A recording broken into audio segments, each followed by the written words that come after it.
Buenas tardes. Esta tarde nos ha acompañado un Julio Ángel Martínez Carato, que es el fiscal jefe del área de Marbella.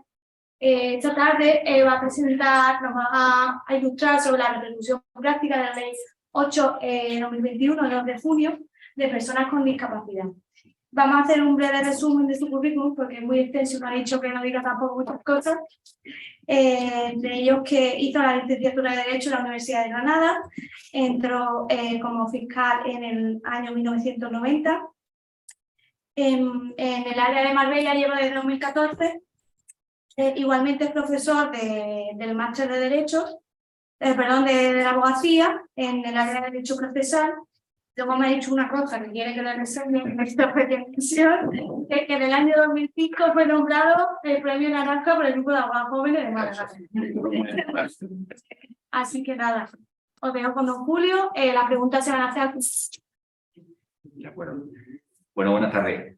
Deciros que tenéis unos delegados que os representan maravillosamente bien. Y os digo por qué. La verdad es que cuando estuve aquí en la toma de posesión del inspector jefe de policía, me cogieron los tres, me hicieron una encerrona, me hicieron un juicio sumarísimo, me dijeron que por qué los fiscales no venían a ronda y me condenaron rápidamente y me dijeron tienes que venir a ronda a dar una ponencia, ¿eh? O sea que fue desde luego aquí te pillo y aquí te mato. Bueno, fuera de broma, la verdad es que yo siempre agradezco el hecho de que alguien te pida que dé una charla sobre alguna materia, porque ya sabemos todos que la diarrea legislativa que hay últimamente es impresionante. Entonces, por lo menos cuando te preparas una charla, te pones más o menos al día y luego las aportaciones que me puedan hacer ustedes de lo que la práctica jurídica del día a día les pueda ir surgiendo, pues a mí también me enriquecerán seguro y más que seguro. Les digo lo de área legislativa porque, por ejemplo, hoy en la Ley de Protección Animal ya ha salido luego la reforma del Código Penal en la Ley de Protección Animal. Nos han mandado hoy también una circular de la Fiscalía General del Estado sobre los delitos contra la libertad sexual, que tiene 140 páginas. En enero nos mandaron también de la Fiscalía General del Estado otra circular sobre las diligencias de investigación del Ministerio Fiscal, que eran también 100 y pico páginas. O sea, que estamos sumidos, desde luego, continuamente en reformas legislativas, nuevas leyes, y la verdad es que es complicado, desde luego, estar al día. De esta forma, por lo menos, te pone al día en una materia en concreto. Bien, entrando ya en materia, lo que le he hecho un poco ha sido dividir la materia, como si dijéramos, en un preámbulo, en una introducción. Luego me he referido un poco a los cambios más significativos de la Ley 8/21. Me he metido también en las tres figuras principales que hay, la guarda de hecho, el defensor judicial y el curador. Y luego ya me he metido un poco por la cuestión procesal, los procedimientos que existen en la aplicación de estas medidas de apoyo judiciales, ¿no? Para pasar al final a remitirme a la revisión de las resoluciones que se han ido produciendo o que tenemos que hacer durante la práctica o la aplicación de la ley. Bien, que tengan ustedes en cuenta, y les pongo dos diapositivas, esta y la siguiente, pues que tengan ustedes en cuenta que el cambio de la aplicación de esta ley ha sido un cambio radical. En un primer momento, en esta diapositiva que les pongo, es una especie de apartheid, una especie de marginación de una persona frente a un grupo, que sería la sociedad, y esta persona marginada podría ser una persona ahora mismo necesitada de apoyos judiciales. Y en la segunda diapositiva que les digo es una viñeta que define un poco lo que está pasando. O sea, dos niños que se encuentran y uno le dice al otro, ¿qué tiene? ¿Síndrome de Down? No, perdón, tiene bueno, tampoco una minusvalía, no, tampoco es discapacidad. Bueno, eres diferente, ¿no? Pero también igual, entiéndeme. Y el otro le dice, no, me llamo Luis, no hace falta que te líes tanto, encantado. Eso es lo que se pretende y a eso es lo que queremos llegar, luego, a que a las personas con discapacidad se las trate de igual manera y de igual forma que a cualquier otra persona que se integre directamente en la sociedad. Es difícil, pero tenemos que cambiar de mentalidad y tenemos que hacerlo de esa forma. Mire, hay un fiscal que es el fiscal delegado de discapaces de Andalucía, que es Fernando Santos Urbaneja, que es una persona que sabe muchísimo de discapacidad, está continuamente escribiendo, está continuamente realizando cursos de formación. Es un tío muy implicado en las cuestiones de discapacidad y lleva con la cuestión de la discapacidad muchísimo tiempo, desde hace mucho tiempo. Yo prácticamente desde que lo conozco, porque coincidí con él en Córdoba, en la Fiscalía de Córdoba. Bueno, pues este señor en el año 96, en uno de los trabajos que hizo fue uno de los escritos que hizo. Se titulaba así como al alcance o la conquista, perdón, de la dignidad de las personas con discapacidad. Ya desde el año 96 estaba diciendo que lo que es la sociedad actual y lo que es la sociedad históricamente, siempre ha habido una diferencia entre una clase y otra, entre el hombre fuerte y el hombre débil, una diferencia entre aquellas personas que están en el centro de la vida y otras que se viven o que viven marginalmente. Siempre ha habido una sociedad dominante y una sociedad dominada. Y la verdad es que es una constante histórica, la diferencia entre el hombre y la mujer, la diferencia con las personas que tienen alguna enfermedad mental, la diferencia con los marginados. Es una cuestión, desde luego, que es histórica y es a lo que tendemos. Y con esta ley se tiende a que esas diferencias se vayan diluyendo en la mayor forma posible. En estas cuestiones, lo que les quiero decir es que el grupo de personas que tienen derechos y que se incorporan a la mesa de los derechos es cada vez mayor. Cada vez hay más personas integradas en el grupo de los que tenemos derechos. Una sociedad en la que haya una persona que domine, una persona que mande y todas las demás obedezcan, es una sociedad, desde luego, que es muy fácil de llevar, que es la paz de la sumisión. Nos sometemos y, por lo tanto, hay paz. Pero una sociedad como la nuestra, en la que hay muchos grupos de personas que tienen derechos y también obligaciones y tienen conflictos entre ellas, es mucho más difícil de llevar.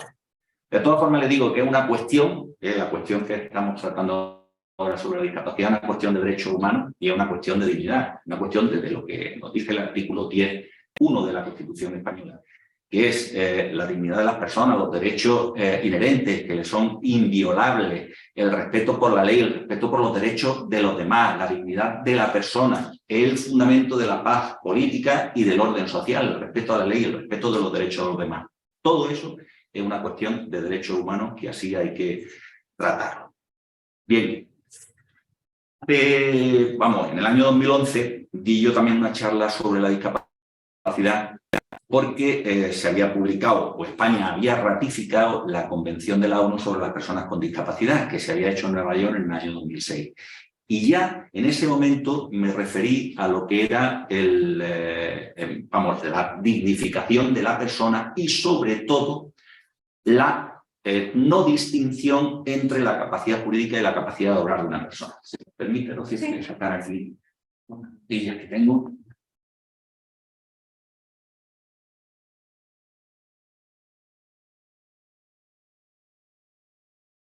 Miren, en este artículo, concretamente, el artículo 12 de la Convención, habla ya de que los Estados partes reconocerán que las personas con discapacidad tienen capacidad jurídica en igualdad de condiciones con los demás en todos los aspectos de la vida. Yo ya en aquel momento creía que la Convención de los Derechos de las Personas con Discapacidad había eliminado la distinción entre capacidad jurídica y capacidad oral, pero era una declaración de intenciones, porque es verdad que hasta ahora, hasta la ley, la 8/2021, no se ha producido efectivamente esa distinción. O sea, fue una declaración de intenciones, la declaración de la ONU de los Derechos de las Personas con Discapacidad, hecha en Nueva York, pero hasta ahora quizá no se haya ratificado o no se haya tomado conciencia efectiva de lo que ha sido esa declaración de los derechos de las personas con discapacidad. Se ha producido una revolución ética muy grande. Tenemos que cambiar totalmente de mentalidad, de cómo antiguamente veíamos las cuestiones de discapacidad a cómo las vemos ahora después de esta ley. En el preámbulo de la ley, que también es conveniente en muchas ocasiones que nos leamos el preámbulo de la ley, la exposición de motivos de la ley, porque dice muchísimas cosas, dice por lo menos los fundamentos que se han tenido en cuenta para la realización de esta ley, pues se habla del respeto a la dignidad de la persona.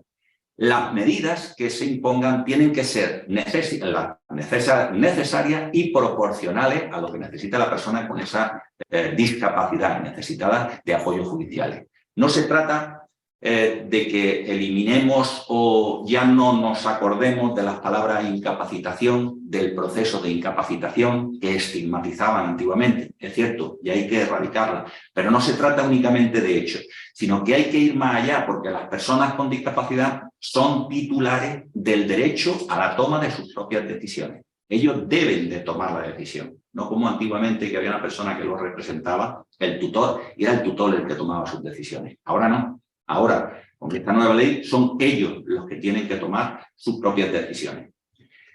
Esta nueva ley ha implicado una transformación social total y absoluta. Y debemos huir de esas visiones paternalistas que había antiguamente de nosotros o el tutor representa a la persona con discapacidad y la suple en su capacidad y lo que diga el tutor es lo que diría esa persona con discapacidad. No, hay que tomar una actitud proactiva. Hay que tratar de averiguar cuál es la intención o cuál es el deseo, voluntad y preferencia de esa persona con discapacidad. Es difícil, pero tenemos que tratar de ir hacia ese mensaje. Bien, en el preámbulo de la ley se nos dice que puede ser este preámbulo un mensaje para los ciudadanos, pero para los poderes públicos es un mandato. Es decir, todos los que estamos dentro de lo que es este mundo, juristas, notarios, registradores, para nosotros es un mandato. Tenemos que tratar o tenemos que aplicar esta ley de discapacidad, la nueva reforma de la ley de discapacidad. No se trata de una declaración de intenciones como antes yo creía, sino que ya es un mandato a los poderes públicos. Tenemos que aplicar esta nueva ley sobre la discapacidad. Bien, ¿qué es lo que ha ocurrido o los efectos primordiales, fundamentales de la ley de discapacidad o de la ley que promociona los apoyos a las personas con discapacidad? La primera y fundamental, distinción entre capacidad jurídica y capacidad oral. Se elimina totalmente. Todos ya tenemos capacidad jurídica y tenemos capacidad de oral. Si recuerdan ustedes, y les digo de dónde procede lo que es esta distinción entre la capacidad jurídica y la capacidad oral, recuerdan ustedes el civilista Federico de Castro y Bravo, fue el primero que comenzó a hacer esa distinción, el distingo entre capacidad jurídica y capacidad oral. Y hablaba y decía que la capacidad jurídica era aquella aptitud para ser titular de derechos y así de obligaciones. Y lo distinguía de la capacidad de obrar, en la que consideraba que esa capacidad de obrar es la aptitud para ser sujeto de obligaciones. Es decir, había dos formas de actuar, una con esa capacidad jurídica que la teníamos todos y una segunda que es la capacidad oral que podían no tenerla. Bien, ¿por qué se hizo esa distinción entre capacidad jurídica y capacidad oral? Piensen ustedes que nuestro Código Civil es de 1889 y en el Código Civil de 1889 lo que primaba era la seguridad jurídica. Entonces, para que primara esa seguridad jurídica, se hacía esa distinción entre capacidad jurídica y capacidad oral. A los que tenían algún tipo de discapacidad, en aquella época, incapacidad, se les denominaba inhábiles. Y entonces se decía que esas personas inhábiles, esas personas no podían o no tenían esa capacidad oral por el principio de seguridad jurídica. Y piensen ustedes que la más cruda manifestación de esa seguridad jurídica, que es lo que pretendía el Código Civil, es el artículo 6 del Código Civil, que nos dice que la ignorancia de las leyes no es excusa de su cumplimiento. Sepamos o no sepamos lo que dice una ley, por dice, tenemos que cumplirlo. Esa seguridad o esa persecución de esa seguridad jurídica fue la que hizo el establecer este tipo de distinción. Y se hizo también porque en aras al progreso de la economía. En aras al progreso de la economía. ¿Por qué? Porque si había una persona con discapacidad en aquella época incapaz, en aquella época inhábil, tenía capacidad jurídica, pero no tenía capacidad oral. A lo mejor no podía meterse en negocios, no podía vender sus bienes y demás. Y de esa forma, lo que se hacía y lo que se hizo era declarar a esa persona inhábil, a través de un procedimiento muy rápido, declararle un tutor y ese tutor la representaba en todos los actos de la vida, ¿no? Todo era por el progreso económico. Y recuerdo, quiero relatar o decir una frase de Adam Smith, porque todo lo enfocaban al progreso económico. Y dice Adam Smith: repugna a la conciencia social predominante todo obstáculo a la circulación de bienes, considerando que la libre concurrencia de oferta y demanda, junto con la incentivación del egoísmo individual, conducirán a la prosperidad de las naciones y, por extensión, a los individuos. Todo se fijaba y todo se ceñía a lo que era el progreso económico del individuo y progreso económico de las naciones. Distinción entre capacidad jurídica y capacidad oral. Eliminación. Si quieren ustedes, yo también me he planteado esta distinción entre capacidad jurídica y capacidad oral, si en los menores se podría dar. O sea, un menor de edad, durante la minoría de edad, tiene capacidad jurídica, pero no tiene capacidad de obrar. ¿Se podría eliminar esa distinción también en los menores? Quizá a lo mejor vayamos en un futuro también a que también los menores tengan capacidad jurídica y dentro de ella esté la capacidad de obrar, siempre y cuando, lógicamente, contando con los apoyos necesarios, que en este caso serían sus progenitores, pero que puede ser. Se elimina, como bien saben ustedes, el concepto de presunto incapaz. Y como les digo, se prohíbe cualquier presunción de inhabilidad, como se hablaba antes, habilidad de las personas. Toda persona que es mayor de edad se le presume capaz para el ejercicio de su capacidad jurídica sin perjuicio de que alguna de ellas puedan requerir o necesitar esos apoyos, ¿vale? Se suprime el procedimiento de incapacitación. Ya no existe procedimiento de incapacitación. Ya lo que existe es la sustitución por dos tipos de procedimientos. Uno, que es un expediente de jurisdicción voluntaria, cuando no existe oposición. Y en segundo lugar, los procesos para la determinación de apoyos, que es el juicio verbal, cuando existe oposición. Y, por supuesto, se elimina también de la ley el término tutor. Ya no tenemos el tutor. Sería medida voluntaria, guarda de hecho, defensor judicial, curador. El tutor se suprime. El tutor únicamente se mantiene dentro de nuestro Código Civil en relación con los menores, pero en relación con las personas con discapacidad se elimina el concepto de tutor. Se elimina también el concepto abstracto de interés superior de la persona con discapacidad. En cuanto a los menores, estamos muy acostumbrados a oírlo, ¿no? El interés superior del menor, es que tutelan el interés superior del menor, procedimientos de familia y demás. Pues aquí en las personas con discapacidad también se hablaba de ese interés superior de la persona con discapacidad. Y ahora, de lo que se trata y de lo que se dice es que no se puede acudir a una serie de consideraciones generales y abstractas, qué es lo que puede ser mejor para esta persona con discapacidad, para otra persona, qué es lo que puede ser mejor para otro. No. Ahora lo que tenemos que tratar de ver es qué es lo mejor para esa concreta y determinada persona. No el interés superior de la persona con discapacidad, sino el interés de la persona que padece ese tipo de minusvalía, ese tipo de discapacidad. Y, por supuesto, lo van a oír ustedes y lo van a leer en la ley, siempre atendiendo a la voluntad, deseos y preferencias de la persona con discapacidad, que es lo dificultoso también, cómo se ve o cómo podemos conseguir o cómo podemos saber cuál es la voluntad, deseo y preferencia de la persona con discapacidad, dependiendo del grado de discapacidad que tenga. Eso es lo que tenemos que ver también, pero siempre hay que tender a esto. Bien, ¿qué es lo que ha ocurrido con esta ley? Pues lo que ha ocurrido con la ley es que hay una desjudicialización muy grande. Lo que antes se judicializaba siempre o casi siempre, ahora lo que tenemos que tratar es de desjudicializar lo que son todas las actuaciones en relación con la discapacidad.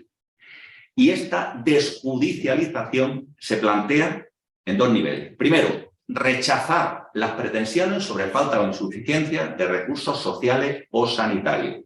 Y, en segundo lugar, dar preferencia al uso de los instrumentos jurídicos no judiciales. Bien, el rechazar estas pretensiones sobre la falta de recursos sociales o sanitarios. La verdad es que saben ustedes, y en alguna ocasión nosotros hemos llegado a la Fiscalía, y seguro que a su despacho ha llegado también alguna persona, diciendo que necesitaban una sentencia de incapacidad para que le dieran una concreta prestación o un recurso social o un recurso sanitario, ¿no? Y entonces en algunas ocasiones se tramitaba una demanda de discapacidad para conseguir ese recurso social o ese recurso sanitario. Sí es cierto que estas solicitudes estaban alentadas muchas veces por la Administración, y es verdad, porque incluso el Instituto Nacional de la Seguridad Social equiparaba lo que era el 65% de una discapacidad o de, un 65% de discapacidad a una sentencia de incapacidad. O sea, si tú tenías una sentencia en la que te declaraban incapaz, ya el Instituto Nacional de la Seguridad Social decía, bueno, pues este señor tiene una minusvalía de un 65%. Es decir, se por parte de la administración se confundía lo que era una discapacidad con una incapacidad, que es totalmente diferente. La administración debe de moverse en un sentido determinado y la administración de justicia y los profesionales que estamos en la misma en otro sentido. Pero era así. Es verdad que cuando se sale esta ley, incluso hay una revolución por parte de la Seguridad Social, que se llega a plantear y dice, bueno, si yo con la sentencia de incapacitación le di a algunas personas una minusvalía del 65%, ahora que ya no hay necesidad de declarar incapaz a una persona, les quito esas prestaciones. Lógicamente ha habido una reacción social grave y grande, y entonces la Seguridad Social ha tenido que rectificar en ese sentido. Son dos conceptos totalmente diferentes, lo de la discapacidad y la incapacidad. Bien, y en segundo lugar, el dar preferencia al uso de instrumentos jurídicos no judiciales. Le he puesto el principio, vamos a ver, el punto A es el punto que le he hecho, el rechazar las pretensiones sobre la falta de insuficiencia de recursos sociales o sanitarios, que les quiero añadir también lo que dispone el artículo 42 bis B, el 3 y el 4 de la Ley de Jurisdicción Voluntaria. Se lo voy a apuntar en un momento porque son importantes esos dos artículos, esos párrafos. El artículo 42 bis B de la Ley de Jurisdicción Voluntaria dice: en la comparecencia se procederá a celebrar una entrevista entre la autoridad judicial y la persona con discapacidad, a quien, a la vista de su situación, podrá informar acerca de las alternativas existentes para obtener el apoyo que precisa, bien sea mediante su entorno social o comunitario. Se están dando ustedes cuenta aquí ya, en la entrevista el juez le tiene que decir, mire, que puede haber dentro de su entorno social o comunitario algún tipo de apoyo que usted pueda necesitar o que a usted le venga bien. Y en ese caso, si tras la información ofrecida por la autoridad judicial, la persona con discapacidad opta por una medida alternativa de apoyo, de las que se le han propuesto, entonces se pone fin al expediente. Es muy importante que lo tengan ustedes en cuenta. El ofrecimiento que se tiene que hacer en la entrevista y en el procedimiento a la persona con discapacidad, y si acepta alguna medida de la de apoyo que se le están ofreciendo, se pone fin al expediente. Y en segundo lugar, lo que les decía, el dar preferencia al uso de instrumentos jurídicos y no judiciales. Pues bien, lo razonable es que se produzca ahora una desjudicialización muy grande, porque la judicialización, como les he dicho, ha sido excesiva. Y es lo que tenemos que intentar mentalizarnos. Hay una sentencia ya del Tribunal Supremo, todavía no hay muchas sentencias, pero ya el Supremo está dictando sentencias en estos supuestos en cuanto a la discapacidad. Y esta sentencia es de 6 de mayo de 2021. Y dice la sentencia: hemos de partir de la base de que está absolutamente superado el tratamiento jurídico que se le venía dispensando a la discapacidad, basado en la adopción de decisiones maximalistas que ocultaban de forma indiscriminada por mecanismos de sustitución a través de la generalización de la tutela como modelo de representación absoluta y permanente. Nos está diciendo el Supremo que nos apartemos de lo que hacíamos antes, que ya no existe lo que es el darle la representación a una persona, al tutor, y que ese tutor haga lo que quiera sin oír a la persona con discapacidad y sin atender a su voluntad, deseo y preferencia. No, eso se ha acabado. Tenemos que cambiar esa mentalidad. Importantísimo. El artículo 255.5 del Código Civil. Les digo previamente, porque les pongo aquí también en el PowerPoint: Administración de Justicia, Administración de Reparación de la Injusticia. Mire, piensen ustedes con esto de la desjudicialización que si la salud no acude a los hospitales, lo que es la justicia tampoco acude a los tribunales de justicia.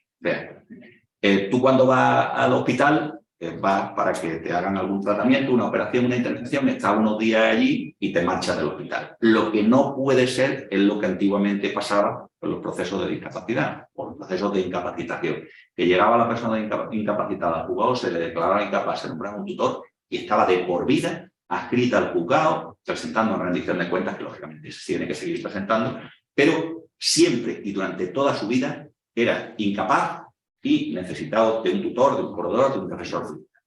Eso no se puede permitir. Más que administración de justicia, yo creo que podríamos referirnos a lo que es administración de reparación de la injusticia. O sea, En el momento en que nosotros tenemos algún agravio, algún conflicto, algún problema, acudimos a la Administración de Justicia. Y la Administración de Justicia debe de procurar la reparación de ese conflicto o de ese daño que nos ha supuesto. Pero no quedarnos en la Administración de Justicia de por vida, como era lo que pasaba con la antigua declaración de incapacitación y el nombramiento. Muy importante, el 255.5 del Código Civil, que dice, y tengan ustedes en cuenta desde este primer momento ya, solo en defecto o por insuficiencia de estas medidas de naturaleza voluntaria y a falta de guarda de hecho que suponga un apoyo suficiente, podrá la autoridad judicial adoptar otras supletorias o complementarias. Tenemos que partir de ahí. Primero, medidas voluntarias de la persona. Segundo, guarda de hecho. Si no existe ni una ni otra, es cuando ya la autoridad judicial puede proceder al nombramiento de un apoyo, puede ser un curador o un defensor judicial en determinados momentos, pero siempre con carácter restrictivo, esas medidas, desde luego, judiciales. Siempre voluntarias, medidas voluntarias o el guardador de hecho. Bien. Existen dos mecanismos para desjudicializar la vida de las personas con discapacidad. En primer lugar, la utilización del sistema voluntario de apoyo, el otorgamiento de mandatos y poder preventivo. La verdad es que nos podemos preguntar, bueno, ¿esto qué es? Pues no es más ni menos que prever lo que nos puede pasar en el futuro. Y la verdad es que si nos ponemos a evaluar datos, tengan ustedes en cuenta que en España me parece que cuando tenemos 65 años es un 4% de la población el que tiene algún tipo de demencia. Cuando llegamos a los 85, ese 4% se convierte en el 40%, me parece que. Y dentro de lo que es esta demencia, en los 85 años, la mayor parte, o bueno, un 60% se debe a enfermedades de tipo Alzheimer. Con la cuestión esta del Alzheimer, una anécdota que la estuve buscando el otro día, que en algunas ocasiones dice que es falsa la noticia y otras que no es ningún fake. Ahora la verdad es que como las noticias se dicen y se desmienten como quieren. Hay un oncólogo que se llama Drauzio Varela, un oncólogo brasileño, que decía que se está invirtiendo 5 veces más, ahora mismo en la actualidad, en medicamentos para la virilidad masculina y en silicona para el pecho de las mujeres, que en la cura del Alzheimer. Entonces decía este señor que dentro de unos años, pues lo que tendremos será mujeres con los pechos de treintañeras y hombres con un miembro viril de un treintañero, pero ninguno de ellos se acordará para lo que sirve. Y es verdad. O sea, que es cierto que hay que tratar de luego de invertir en nuestro futuro. Bueno, vamos a llegar, si Dios quiere, vamos a llegar a ese momento. También saben ustedes el marido del Zapataki, Chris Hemsworth, ¿no? Me parece que se llama. Este señor, ahora parece ser que hay, o que existe la posibilidad de detectar que va a desarrollar un Alzheimer. Entonces, te hacen unas pruebas y te dicen, dentro de 8 años puede que desarrolle el Alzheimer. Y a este señor le hicieron un chequeo y demás y se dieron cuenta que podía desarrollar el Alzheimer. Y lo que ha hecho ha sido quitarse del medio. Y bueno, ahora me dedico a mi familia, porque claro, a lo mejor dentro de 10 años no conozco a mi hijo y no conozco a mi mujer. Él puede hacerlo, ¿no? Se ha quitado del medio. Nosotros tenemos que seguir trabajando hasta que se nos llegue. Habrá que ponerle remedio. Bien. Y en segundo lugar, es utilizar al máximo las posibilidades de actuación de la guarda de hecho. Es lo que tenemos que tratar de lograr y de conseguir. Y ahora me voy ya a lo que es la medida estrella de esta reforma, de la Ley 8/91, que es la guarda de hecho. Es a lo que tenemos que recurrir, como le he dicho antes. Es una medida de apoyo informal. Su habilitación proviene directamente de la ley. No es necesario que un juez diga que existe una guarda de hecho. La guarda de hecho existe porque proviene de la habilitación legal. Ya la nueva ley de jurisdicción voluntaria está hablando de la guarda de hecho. Nuestro Código Civil está hablando de la guarda de hecho y de las funciones que puede desarrollar el guardador de hecho. No es necesario que un juzgado, un juez, diga quién es el guardador de hecho y qué funciones tiene. Esta guarda de hecho puede ser asistencial o representativa. La representativa es únicamente en determinadas ocasiones, o sea, cuando ya sí es necesario acudir al juzgado y pedir autorización para realizar determinadas tareas o determinadas funciones. Concretamente las que dice el artículo 287 del Código Civil. La necesidad de acudir al juzgado para que le dé permiso para esas actuaciones. El 287 del Código Civil. Normalmente será siempre asistencial, no es necesario que sea representativo. Es la persona que presta el apoyo habitual a esa persona con discapacidad. Y en la exposición de motivos de la ley, bien saben ustedes, quien puede prestar este apoyo con mayor virtualidad es la familia. Son en la familia los que hay siempre la persona que se encarga de esa persona con discapacidad. Y es esa persona la que es el guardador de hechos, dentro y casi siempre dentro del núcleo y del ámbito familiar. Bien, el artículo 249 del Código Civil en cuanto a la guarda de hechos es el que la define claramente y es la que mayormente se dedica a decir lo que es la guarda de hechos. Dice el artículo 249 que siempre habrá que atender, como le he dicho, voluntad, deseo y preferencia de quien lo requiera. Procurarán que la persona con discapacidad pueda desarrollar su propio proceso de toma de decisiones. Es complicado. Fíjense ustedes en esto, que todos cuando hablamos en cuanto a la discapacidad, pues sí, imagínense pues, una persona con Diógenes, ¿no? Esa persona con Diógenes tiene capacidad de raciocinio, se le puede hablar, tiene una patología, pero se le entiende, cuando llega al juzgado se puede hablar con él, pero imagínense, no sé, una persona con un síndrome de Icardi que a lo mejor esté postrada en una cama, ¿no? A esa persona cómo respeta su voluntad, deseo y preferencia. Es muy difícil, pero fíjense ustedes lo que dice, que se le ayude a la persona a su comprensión y razonamiento y facilitando que pueda expresar sus preferencias.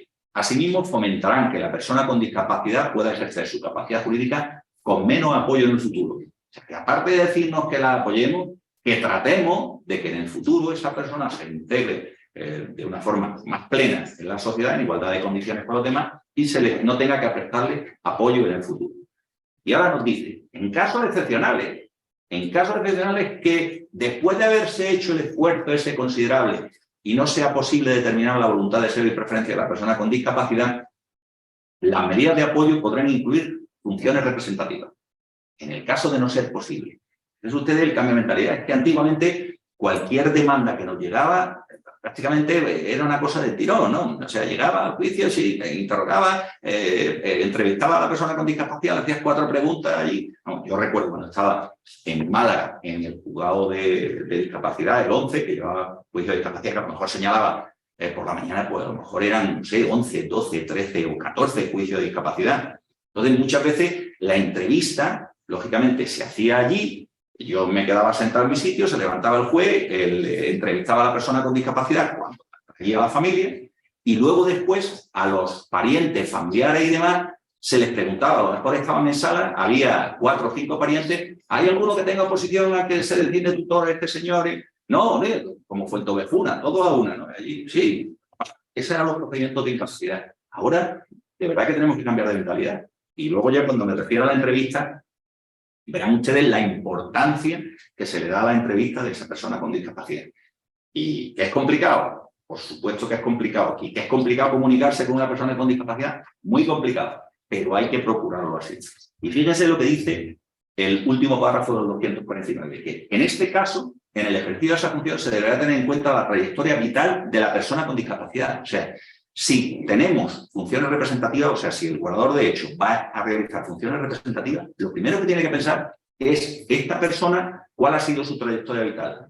¿Qué le gustaba antes de que tuviera esta demencia? Pues en base a lo que le gustaba antes y lo que quería antes y cómo funcionaba antes, así es como me tengo que mover yo cuando tenga funciones representativas.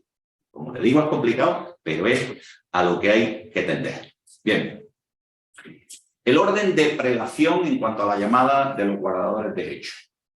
Pues bien, lo primero, como nos dice el Código Civil, el 250, el artículo donde se regula el orden de prelación de la guarda de hechos, lo primero, las medidas voluntarias establecidas por el interesado. El que acudamos al notario y otorguemos un poder o una escritura pública estableciendo las salvaguardas que nosotros consideremos oportunas.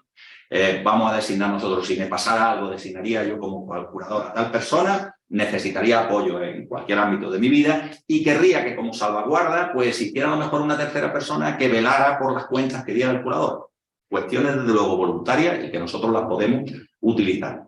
Si no hay medidas voluntarias, la guarda de hecho, la persona que se esté encargando de, normalmente en el núcleo familiar, de esa persona. Y cuando no existan medidas voluntarias o las existentes sean insuficientes, y siempre que no haya una guarda de hecho, como decía antes, procede la provisión judicial de apoyo.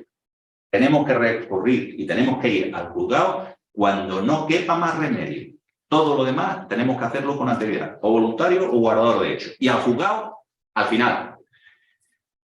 Bien, ¿cuándo necesitará autorización judicial el guardador de hecho? Para actuar en representación de la persona. Se refiere a ello el artículo 264 en relación con el 287, ambos del Código Civil. En esa consideración, en esas cuestiones, en esos motivos, y con esos motivos es cuando el guardador de hecho tendrá que acudir al juzgado. Pero no tendrá que acudir al juzgado para solicitar una prestación económica o para los actos de escasa relevancia económica. No es necesario que acuda al juzgado por este tipo de cuestiones. La guarda de hecho puede concurrir con apoyos judiciales. Y esa guarda de hecho que concurre también con algún apoyo judicial que se produzca, podemos situarla o podemos decir que se pueden producir tres tipos de situaciones. Cuando la guarda de hecho no sea adecuada, imagínense que es cuando tendríamos que acudir al juzgado cuando existiera una guarda de hecho, pero hubiera problemas en esa guarda de hecho. Cuando no sea adecuada, cuando existan conflictos de intereses reiterados entre el guardador de hecho o exista un abuso por parte del guardador de hecho con relación a la persona con discapacidad.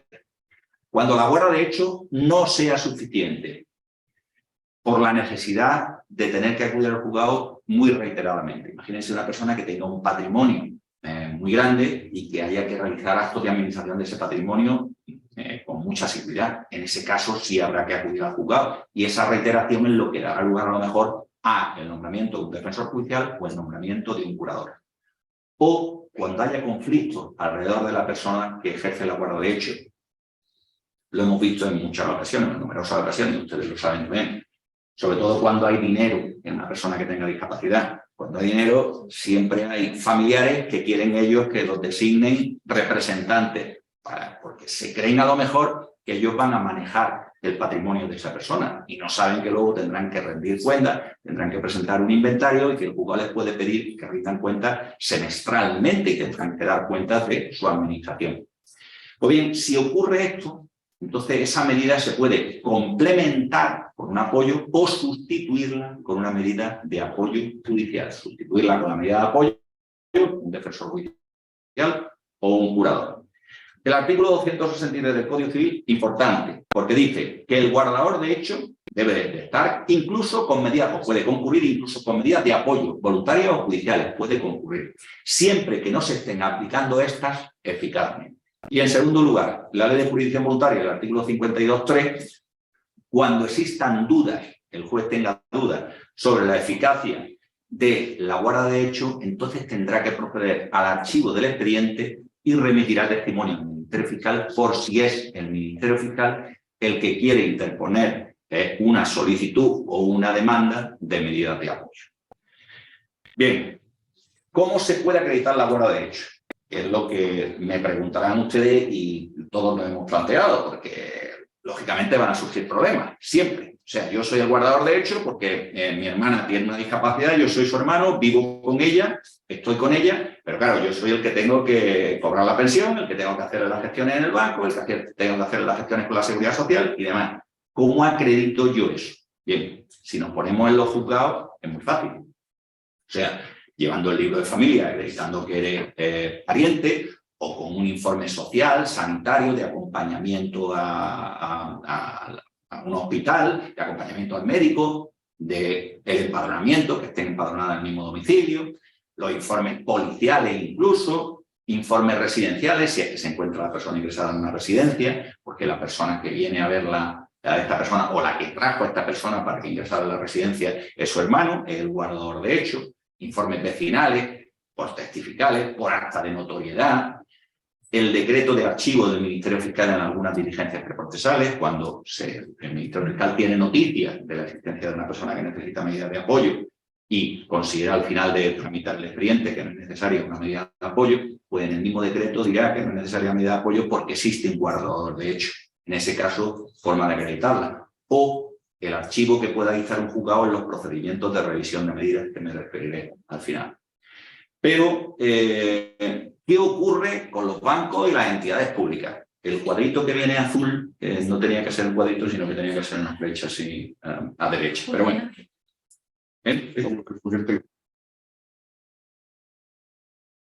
¿Teclado? No, que se va a apagar la televisión. ¿No toma cualquier?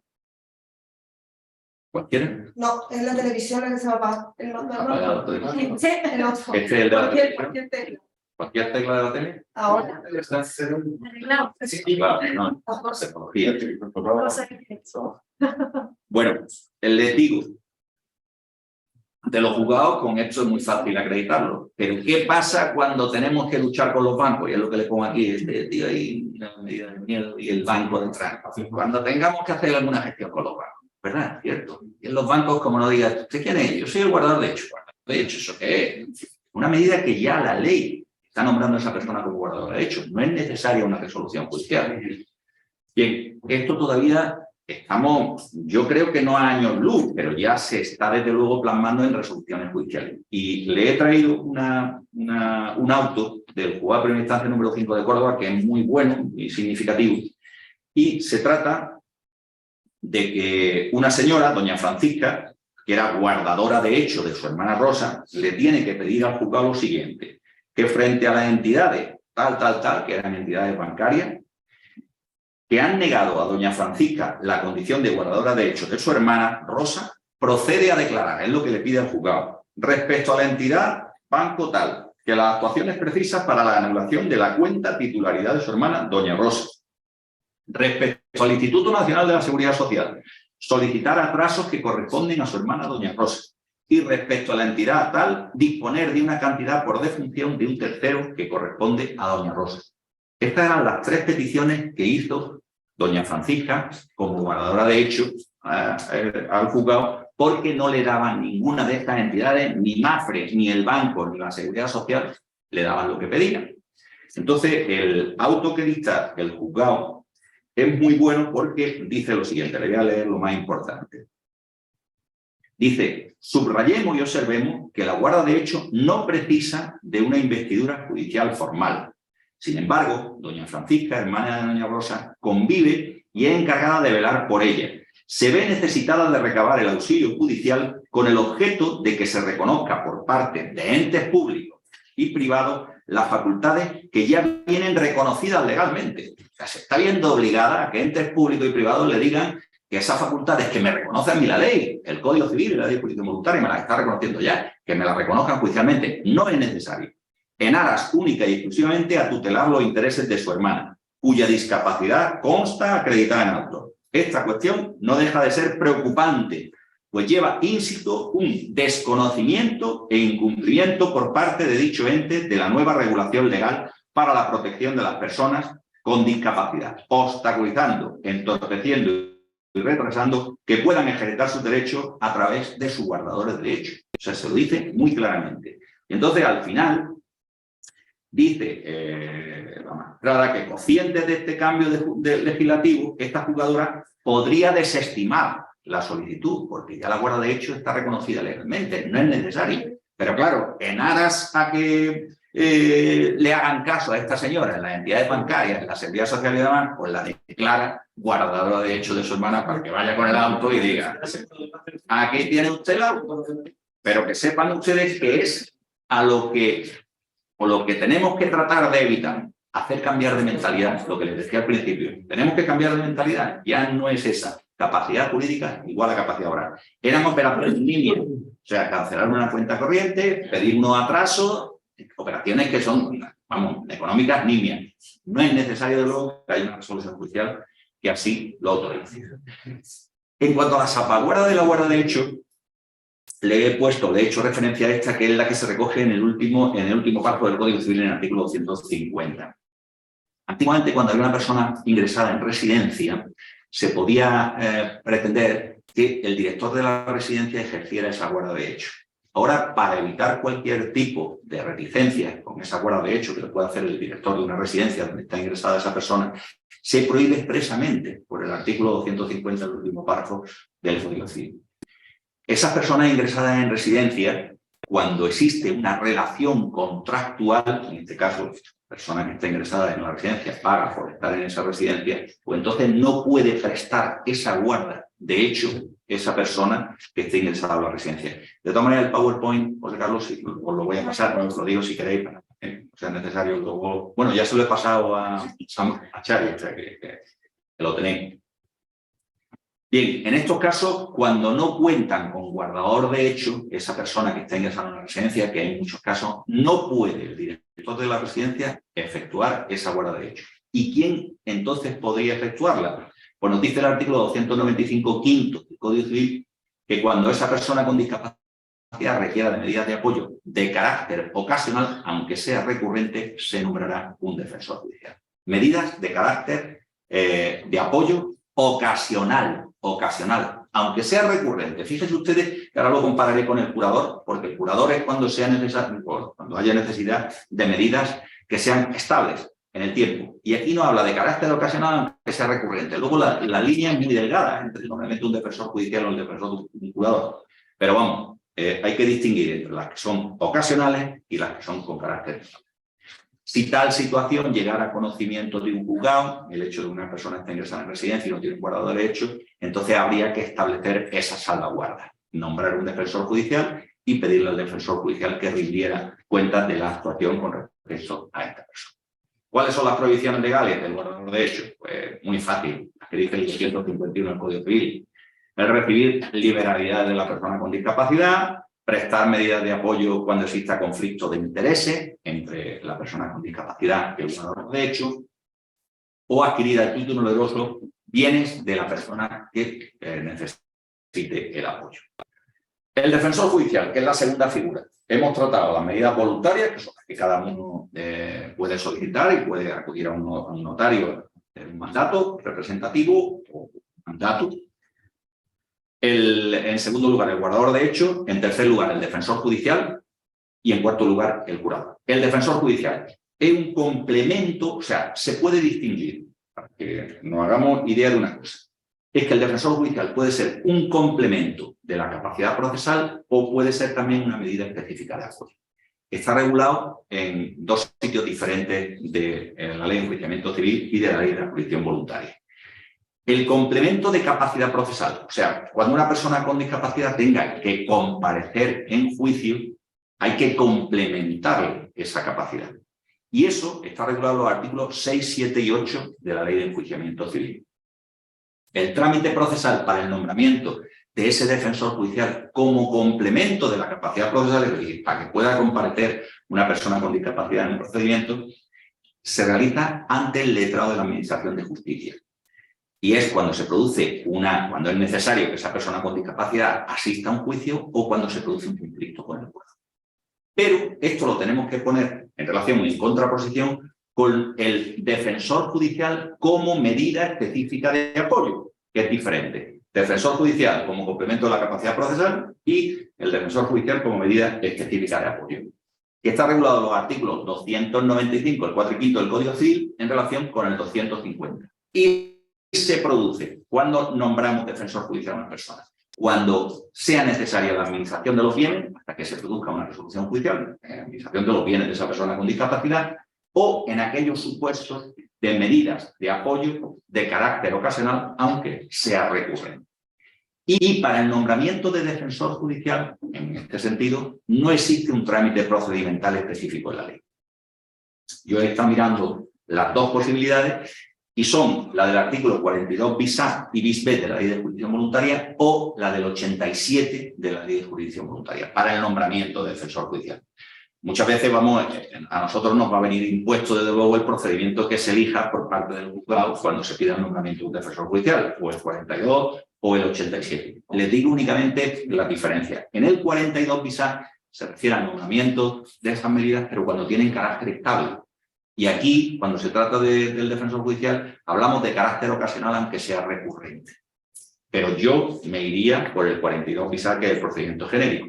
Y el 87 de la Ley de Jurisdicción Voluntaria nos mete ya cuando existen problemas en cuanto al ejercicio de la patria potestad o al ejercicio de la persona que está prestando los apoyos a una persona con discapacidad. En ese caso, cuando existan problemas, se refiere también al 249 de la ley del Código Civil y nos dice que ese sería el procedimiento del 87 el que habría que utilizar para el nombramiento. Yo me quedaría con el artículo 42 bis de la Ley de Jurisdicción Voluntaria y ya está, un procedimiento muy fácil. El curador. En los artículos 268 a 294 del Código Civil, el leérselo y saben ustedes las funciones del curador, lo que le está permitido hacer, lo que no pueden hacer y demás. Procede frente a una necesidad de soporte continuado, lo que les decía, necesario soporte continuado. Y la atribución puede ser con funciones representativas o únicamente con funciones asistenciales.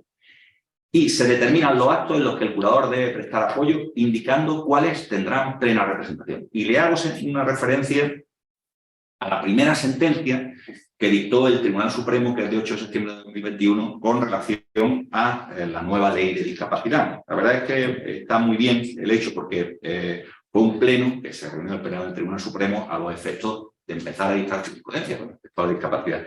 La sentencia es muy buena y se refería, bueno, le voy a dar dos pinceladas con respecto a la sentencia, se refería a un señor que tenía síndrome de Diógenes. Ese señor, tanto en primera como en segunda instancia, se le impone un curador, pero con oposición del señor que tenía síndrome de Diógenes. Lo que se alegaba por la defensa se llevó al Tribunal Supremo, incluso para que se considerara que no necesitaba ninguna medida de apoyo. Y en el Tribunal Supremo lo que se dice es que, aunque sea un síndrome de Diógenes y únicamente el apoyo que necesita este señor es que vayan a limpiar su casa con cierta asiduidad, sí es necesario, aunque tenga su conciencia y su voluntad totalmente lúcida, es necesario que haya una persona que la asista y que preste ese apoyo. No con carácter representativo, sino únicamente con carácter asistencial. Y una de las cosas importantes que dice esta sentencia es, primero, que aunque se oponga la persona a la que va destinado el apoyo, como sería en este caso, el tribunal puede acordar esa medida de apoyo a la persona. Y en segundo lugar, da también autorización para que la entidad pública que realice las funciones de limpieza del piso entre en el domicilio de ese señor y proceda a la limpieza del domicilio las veces que sean precisas y necesarias.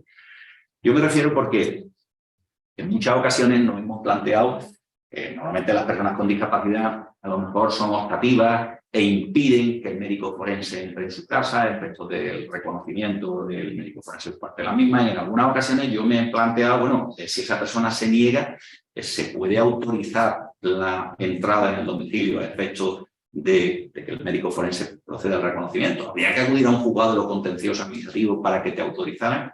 Yo creo que no. Y con esta sentencia del Supremo lo está diciendo claramente. Si el juez de instancia que esté llevando el procedimiento podría, desde luego, acordar la entrada en ese domicilio a efectos de practicar cualquier tipo de medida en relación a esa persona. Un reconocimiento del médico forense o, como en este caso el síndrome de Diógenes, proceder a la limpieza del domicilio. Y como les digo aquí, lo que se nombra es un curador con carácter asistencial. Nos metemos ya un poco en el procedimiento y les voy a dar también algunas pinceladas sobre el procedimiento. En general, siempre váyanse ustedes a la Ley de Jurisdicción Voluntaria, el expediente de jurisdicción voluntaria en solicitud de medidas de apoyo, artículos 42 bis A bis C de la Ley de Jurisdicción Voluntaria. Únicamente cuando haya oposición o incomparecencia al procedimiento por la medida, la persona con discapacidad, habrá que irse a la demanda de juicio verbal especial de los artículos 756 siguientes de la Ley de Enjuiciamiento Civil.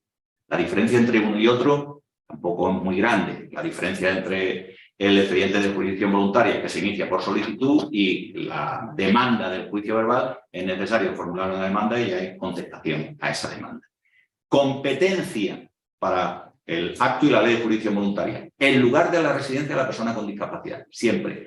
Competencia en el otro procedimiento, cuando haya oposición, nos tenemos que ir a la Ley de Enjuiciamiento Civil, no a la Ley de Jurisdicción Voluntaria, será la autoridad judicial que conoció del expediente de jurisdicción voluntaria, salvo que esa persona con discapacidad cambie de residencia. Se trata siempre de conseguir que la persona con discapacidad se encuentre ante el órgano judicial del lugar de su residencia. ¿Por qué? Porque se le da muchísima importancia a la entrevista. El juez tiene que facilitar o se tiene que facilitar la entrevista con la persona con discapacidad. ¿Quién tiene la legitimación? Fácil, el 42 bis A. El Ministerio Fiscal, persona con discapacidad, cónyuge no separado, quien se encuentre en una situación de hecho asimilable, descendiente, ascendiente o hermano. ¿Qué pasa con los sobrinos? En muchísimas ocasiones, el que formula la demanda, y hasta ahora lo hemos visto en muchas ocasiones, el que formula la demanda es el sobrino, porque tiene a su tía, que tiene discapacidad, y es el sobrino el que formula la demanda. No está legitimado. Lo que nos dice la ley es que si no está legitimado, se produciría una inadmisión del expediente y se notificaría al Ministerio Fiscal. ¿Para qué? Para que si nosotros queremos, iniciemos el procedimiento. Pero no existe legitimación por parte de los sobrinos, descendientes, ascendientes y hermanos. Postulación, muy importante, porque ahí entran ustedes. En la ley de jurisdicción voluntaria y en la ley, en la 8/21, lo que se pretende y se quiere siempre es que la persona con discapacidad, cuando comparezca ante los tribunales, esté asistido del Estado y representado por procurador. Únicamente yo he visto, en comparación en la ley, que cuando los legitimados para interponer la solicitud o la demanda no sean la persona con discapacidad, podrán actuar sin necesidad de la intervención de abogado y procurador. En los demás supuestos, siempre es necesario la intervención de abogado y procurador. Y fíjense ustedes, un poco farragoso, el artículo 42.4 de la Ley de Jurisdicción Voluntaria, porque dice: la persona con discapacidad podrá actuar con su propia defensa y representación. Si no fuera previsible que proceda a realizar por sí misma tal designación, con la solicitud se pedirá que se le nombre un defensor judicial, quien actuará por medio de abogado y procurador. O sea, que está un poco liándolo. Al fin y al cabo, lo que se pretende es que siempre esa persona con discapacidad, lo solicite ella o no lo solicite, esté asistida de un abogado y de un procurador. Y además, ya al final, si el juez lo estima necesario, podrá acordar la designación de un abogado y procurador en auto motivado, siempre en beneficio de esa persona con discapacidad. Los requisitos de la solicitud. Se habla, a nosotros todavía no nos ha llegado, pero se habla también por parte del Consejo General del Poder Judicial que se pretende que haya incluso modelos normalizados, tanto en las fiscalías como en los juzgados, para que se pueda presentar esa solicitud. Estamos hablando de jurisdicción voluntaria. Una solicitud para pedirle al juez que dicte una medida de apoyo a esa persona con discapacidad. Por supuesto, para esta solicitud no es necesario ni abogado ni procurador. Y en la solicitud, pues, habrá que dar todos los datos que se tengan. Te digo que muchas veces a lo mejor tendrán que hacer ustedes esas solicitudes. Procurar dar, como hasta ahora lo han hecho ustedes cuando plantean una demanda, pues en esta solicitud, en el expediente de jurisdicción voluntaria, plantear y dar todos los datos que sean necesarios. Importante, los dictámenes periciales médicos que se puedan tener de esa persona. Si asiste a un psiquiatra, si asiste a psicólogo, para ver la discapacidad que puede tener. Y, por supuesto, proponer las pruebas de que intente valerse o practicar en la comparecencia. Esta solicitud, estamos hablando del expediente de jurisdicción voluntaria, porque lo otro va por demanda y contestación a la demanda. Pero esta solicitud la admite el letrado de la Administración de Justicia. Y lo que hace es citar a una comparecencia a las partes y le da 5 días para que las partes puedan proponer una prueba. Después se puede recabar informe de la entidad pública, si es que existe, si esta persona está asistiendo a un centro médico para que nos diga qué patologías tiene y demás. Se puede pedir de oficio pues, recabar informe de esa entidad pública. El dictamen pericial, si es necesario que lo dictamine el médico forense o no. Importantísimo, y ahora me referiré a ella, la entrevista. Y luego la prueba que se proponga y luego resolución mediante auto. Se resuelve mediante auto. Es similar al procedimiento existente ahora, pero mucho más concentrado y con menor trámite. Se facilita mucho más, desde luego, la cuestión. El decreto de admisión y todas las resoluciones que se dicten deben de ser de lectura fácil para que la persona con discapacidad así lo entienda. ¿Qué es lo que ocurre cuando se opone, cuando existe oposición en este expediente de jurisdicción voluntaria? Si la persona con discapacidad se opone, entramos en lo que dice el artículo 42 bis B de la Ley de Jurisdicción Voluntaria y se procede a archivar el expediente si se opone la persona con discapacidad. Pero antes le he dicho que la regulación de la oposición no es la misma que la que se regula en el artículo 17 de la Ley de Jurisdicción Voluntaria. No es necesario que ustedes, si están ustedes asistiendo a una persona con discapacidad, no es necesario que ustedes anuncien en el plazo de 5 días que se van a oponer. No, no es necesario, que es lo que dice el 17 de la Ley de Jurisdicción Voluntaria. Aquí no es necesario que se anuncie la oposición. ¿Por qué? Porque donde hay que anunciarlo es la entrevista, que esa persona se oponga, que se practiquen las pruebas oportunas y que el juez tenga la posibilidad de decirle a la persona con discapacidad: mira, tú puedes tener esta medida de apoyo, quieres esta medida de apoyo, y se asiente, entonces ya se dictaría o se acordaría esa medida de apoyo. ¿Qué ocurre si se opone el Ministerio Fiscal y los demás interesados? Sin que se acepte ninguna medida por la persona con discapacidad, se pone fin también al expediente. O sea, cuando hay oposición, nos tenemos que ir al juicio verbal de capacidad porque hay oposición. Pero ¿qué es lo que ocurre si se aceptan algunas de las medidas que le ofrece el juez a la persona con discapacidad?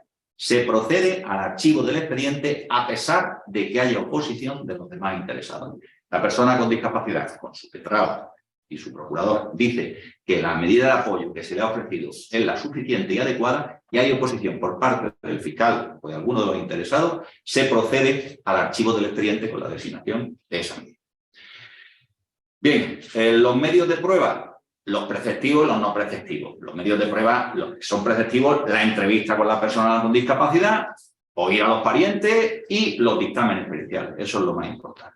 Todo lo demás son medios de prueba que no son preceptivos. Cuando hablamos ya de un informe forense, de un informe social, de un informe residencial o audiencia de alguna persona que así lo manifieste. Tenemos que tener en cuenta que también tenemos que cambiar la mentalidad en cuanto a la comunicación de la persona con discapacidad. Cuando nos comuniquemos con esa persona con discapacidad dentro de la estructura judicial. Pues bien, la regulación está en el artículo 7 bis de la Ley de Jurisdicción Voluntaria y en el 7 bis de la Ley de Enjuiciamiento Civil. Y es necesario proceder a los ajustes y adaptaciones procedimentales. Lenguaje claro y sencillo. Comunicación a través de la persona que presta el apoyo. Interpretación del lenguaje de signos. Interpretación de un profesional como facilitador. Esto es muy importante. Está refiriendo ya la ley al facilitador, a la persona que facilita la comunicación de la persona necesitada de apoyo con el órgano judicial. Yo recuerdo en la Audiencia Provincial de Málaga que celebré un juicio de un delito contra la libertad sexual, un abuso sexual a una persona con discapacidad y precisamente el que cometió el delito era la persona que le estaba prestando el apoyo. Entonces, en el momento en que le estaba prestando el apoyo, abusaba de él, no tenía la posibilidad de defenderse ni de moverse. Cuando lo bañaba y realizaba desde luego las labores de aseo, era cuando se abusaba de él. Y cuando llegó el juicio, tuvimos que utilizar de facilitador para comunicarnos con la persona de apoyo al cuidador que tenía en ese momento, que llevaba ya un par de años con él, ¿no? Y entonces no lo entendía, era muy difícil entender la comunicación con este señor, pero el facilitador, la persona que le estaba cuidando en ese momento, era el que hacía de intérprete. O sea que este señor hablaba gesticulando un poco y articulaba alguna palabra, pero no lo entendíamos. Y fue la persona que facilitó esa comunicación. Por eso les digo que es muy necesario ya que también tengamos en cuenta esa figura del facilitador, el que está con la persona necesitada de apoyo y que puede hacer que se comunique fácilmente con nosotros. Bien, la entrevista judicial se le da muchísima importancia, muchísima importancia. De hecho, a la Fiscalía también se nos exige que estemos presentes en esa entrevista que se practica delante del juez. El objeto de la entrevista, pues ver la situación y la necesidad de la medida que se trata de adoptar, la gravedad y alcance de la discapacidad.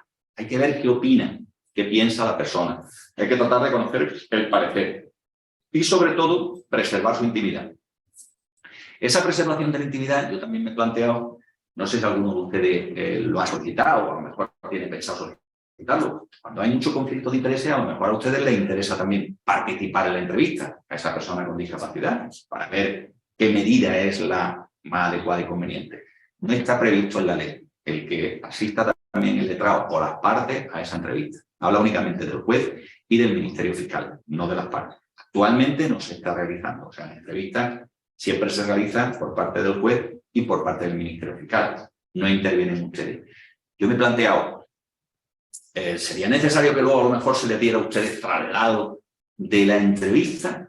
Yo creo que no tiene, esa entrevista no tiene la entidad de una prueba, no es una prueba, habla ni siquiera una testifical, habla la Ley de Jurisdicción Voluntaria y el Código Civil de entrevista con la persona con discapacidad, para ver el juez qué medida de apoyo sería la necesaria. Y sí es verdad que esta preservación de la intimidad se refiere más a que si es la persona con discapacidad la que está solicitando, porque la persona con discapacidad puede solicitar esa medida de apoyo, si es esa persona, entonces se preserva su intimidad y no hay que darle audiencia a otras personas de esa entrevista. Yo no me ha pasado nunca, pero hace relativamente poco llegó a Fiscalía una señora diciendo que no se encontraba bien y que le habían dicho que en Fiscalía pues, se le podía dar algún tipo de apoyo. Entonces, fue una cosa de luego, que era la primera vez que me pasaba, que fuera la persona con discapacidad a pedir ayuda. Lógicamente se le dio una cita y habló con la sección civil de Fiscalía a efectos de iniciar un procedimiento si es que era necesario, porque no parece que tuviera a nadie que estuviera realizando esa guarda de hecho en ese momento. Pero es la primera vez que se me daba. Importantísimo que la falta de entrevista conlleva la nulidad de la resolución y la forma de realizarla.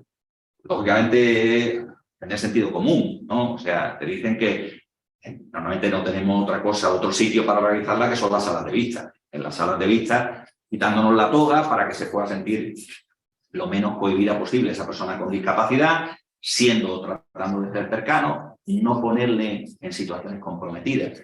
Yo recuerdo que muchas veces antes era, lo primero, llegaba allí la persona con discapacidad, bueno, tú vas al supermercado y compras un kilo de plátanos que te cuesta 3,20 y te devuelven 1,10. ¿Cuánto cuesta? En fin, el tío muchas veces se quedaba y dice, bueno, están haciendo un examen. ¿Quién es el presidente del gobierno? ¿Cómo se llama? El primer ministro de Francia. Habla, tío, que era una cosa que no teníamos empatía, porque no había empatía, que no había demasiada empatía. Pues ahora tenemos que centrarnos en eso.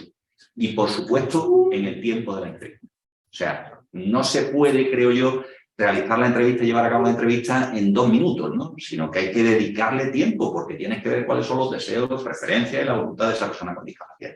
Tenemos que cambiar la mentalidad. O sea, no puedes señalar 12 juicios de discapacidad o expedientes de jurisdicción voluntaria en una mañana.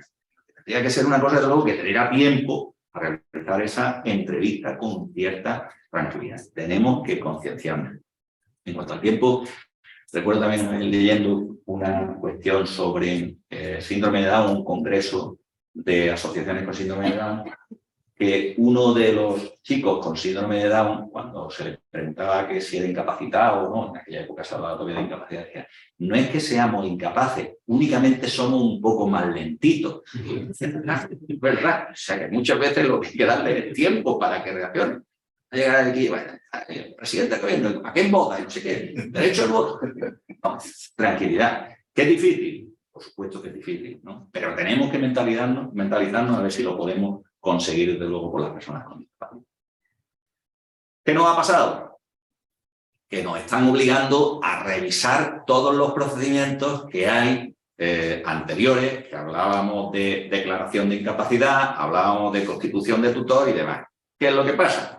Pues que se puede realizar esa revisión o a petición de parte o de oficio. A petición de parte, pues cualquiera, persona con una capacidad modificada judicialmente, el pródigo, patria potestad prorrogada o rehabilitada, ya no existe tampoco. La patria potestad prorrogada o rehabilitada ha desaparecido. Ya serían los padres los guardadores de hechos, pero ya no es necesario que se acuerde la prórroga de la patria potestad o la rehabilitación de la patria potestad.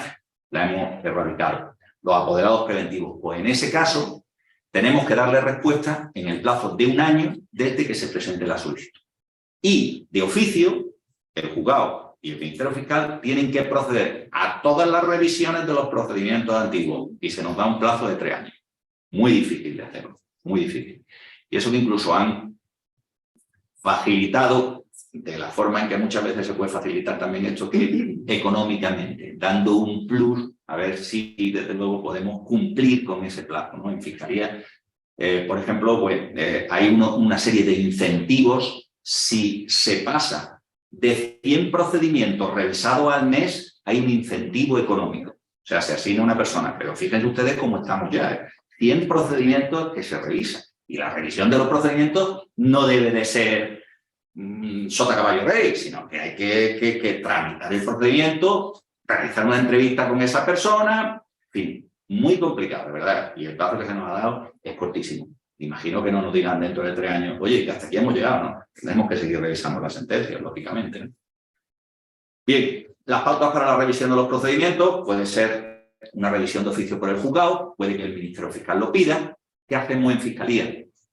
Utilizamos muchas veces el traslado que nos da el juzgado para una rendición de cuentas para formular, desde luego, esa revisión de la medida que se ha solicitado. Y sobre todo, desde luego, que se deje sin efecto la declaración de incapacidad. Eso, por supuesto, ¿no? Pero vamos, si se ha nombrado un tutor, a ver si ahora lo que necesitamos es únicamente un curador con funciones representativas o asistenciales, o una guarda de hecho, porque a lo mejor hay una guarda de hecho y únicamente con eso sería suficiente, ¿no? La solicitud de revisión del juzgado del Ministerio Fiscal, la apertura se puede hacer de oficio mediante providencia también, remitiendo testimonio de la misma de la sentencia de modificación al decanato para ser tutelada al mismo juzgado. Importante, con esa solicitud de revisión de oficio, que la pueden hacer ustedes también. O sea, que visto que cualquier persona, el pródigo, el agente de la potestad, la persona con discapacidad, puede pedir esa revisión de medidas. Acordaría realizar una entrevista de la persona con discapacidad. Es lo que les digo, que hay que hacer una entrevista de la persona con discapacidad. No sería necesario el nombramiento de defensor judicial. ¿Por qué? Porque ya esa persona con discapacidad tiene nombrada una persona que le está asistiendo, que le está prestando apoyo. El tutor, el curador, el defensor judicial o lo que sea, pero ya tiene una medida. No es necesario el nombramiento de un defensor judicial. Se acuerda la unión de los informes que constan a la última rendición de cuentas e informe del médico forense. Y se puede celebrar una comparecencia. Si el juez ve que sería necesario celebrar la comparecencia también para oír a las partes, se puede celebrar una comparecencia. Si no se celebra esta comparecencia, al Ministerio Fiscal se le da traslado para que informe por escrito. Y importante también que si se ha iniciado el procedimiento a instancia de cualquier otro legitimado, también se le dé traslado para alegaciones. Yo creo que hay que oír a todo el mundo en este procedimiento de revisión de las sentencias que se habían declarado con anterioridad. No pierde este expediente, no existe un trámite para este expediente. La ley no nos ha señalado ningún trámite. La disposición transitoria, me parece que es la quinta o la sexta, la quinta, no nos dice el trámite para la versión de sentencia. O sea que es únicamente lo que yo le estoy diciendo, ¿no? La práctica judicial. De hecho, hubo un grupo de trabajo entre magistrados del Consejo General del Poder Judicial, fiscales y demás, que hicieron una serie de pautas para tener una guía, ¿no? Y es en lo que yo me estoy también basando. Y se dictan autos acordando las medidas judiciales de apoyo oportunas o dejando sin efecto las establecidas, si se constata la suficiencia de las medidas de apoyo informal. Y en cualquier caso, como les digo, se deja sin efecto la declaración de incapacitación. ¿Qué ocurre en los procesos en tramitación? Yo creo que ya no habrá proceso en tramitación, que la ley es de 2021, entró en vigor el 3 de septiembre de 2021, ¿no? Ya han pasado 2 años y pico, ya no creo yo que haya proceso en tramitación, pero bueno, si hay algún proceso en tramitación, hay que aplicarle ya la legislación actual, como es lógico, ¿no? Y se tendrán que ceñir, desde luego, a las pautas que recoge la Ley de Jurisdicción Voluntaria actual y el Código Civil.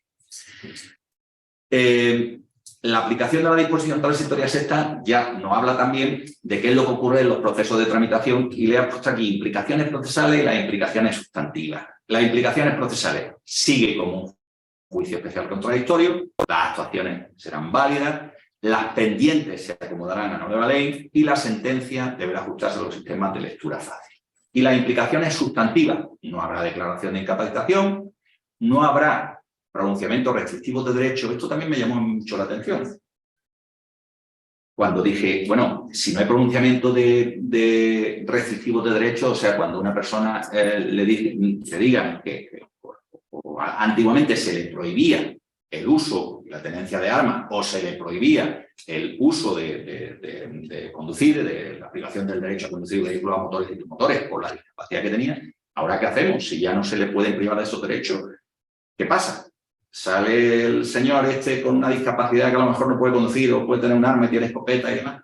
Bueno, pues la solución que se le ha dado, lógicamente, es no se le priva de los derechos en esa sentencia, en ese auto, pero sí se comunica a la entidad oportuna, a la Jefatura Provincial de Tráfico, a la Intervención de Armas de la Guardia Civil, que se ha declarado esa necesidad o ese apoyo que necesita y que no debería o no debería de conducir o no debería de ser. Ya veremos. Pero ya es un expediente administrativo. No, el expediente administrativo allí, que vean desde luego la resolución que se ha dictado y que digan, pues, este señor no puede conducir o no puede tener. Pero no se puede en la resolución decir que se le priva del derecho a conducir.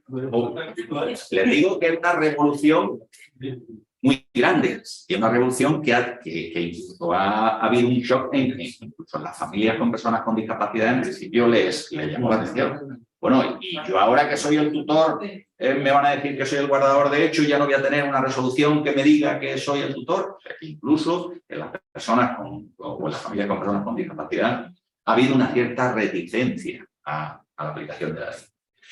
Bien, los procesos en tramitación, cuando estamos si la sentencia se dictó antes de la ley 8/91 y estamos en segunda instancia, la audiencia podrá revisar de oficio el contenido de la sentencia. Deja sin efecto la declaración de incapacitación y revisa si considera oportunas las medidas de apoyo. Y es buena práctica, aunque estemos en la audiencia y no exista ese trámite, que se le dé también audiencia a las partes. Si la sentencia se dictó antes y la sentencia y la audiencia de oficio va a proceder a algún cambio sustancial en la sentencia. Y si se dicta la sentencia después del 81, ya se tiene que haber ajustado a lo que ha sido objeto de revisión sin perjuicio de la revisión de oficio que permita la ley a la audiencia. Les digo que la Audiencia Provincial de Málaga ahora mismo me parece que está siendo un poco reticente a suprimir la curatela. O sea, cuando antes había tutela, suele convertirla en curatela, pero está reticente a designar una guarda de hecho. O sea, que está todavía, me parece a mí, muy conservadurista. Pero bueno, yo imagino que también esto será también un rodaje en cuanto a estas medidas. Y por mi parte, yo no sé si esto lo conocen los jóvenes, únicamente los antiguos, somos los que conocemos los dibujitos de Porky, ¿no? Cuando se acababan las software. Eso es todo, amigos. Eso es todo. Muchas gracias por los servicios que me han prestado.